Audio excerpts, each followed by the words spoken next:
सुबह असल में गुंडागर्द इनासिर का खातून टीचर पर हमला, खातून टीचर के चेहरे पर थप्पड़ों की बारिश कर दी। नवाही गांव दयाल सिंह में तैनात असरा हफीज ने मीडिया से गुफ्तगू करते हुए बताया कि government girls school Dayal Singh में तैनात हूं। आज जुहेब अपनी बहन जेबा की स्कूल से छुट्टी लेने के लिए बगैर इजाजत गर्ल्स क्लासेस में चला गया, जिस पर मैंने बताया कि बच्ची पहले ही बहुत छुट्टियां हो गई हैं। पेपर्स के दौरान छुट्टी देने से बच्चों के रिजल्ट पर भी बुरा असर पड़ता है, जिस पर जुहेब गुस्से में आ गया और धमकियां और गालम गलोच करते हुए वहां से चला गया।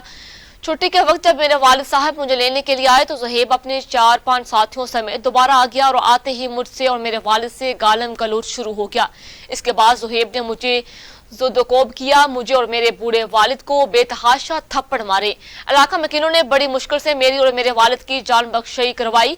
प्रिंसिपल गवर्नमेंट स्कूल थाया दयाल सिंह से आला हुकाम से कार्रवाई और तहफ़्फ़ुज़ की अपील की है। अलावा अजीम पुलिस ने मुकदमा दर्ज करके मुल्ज़मान की तलाश शुरू कर दी।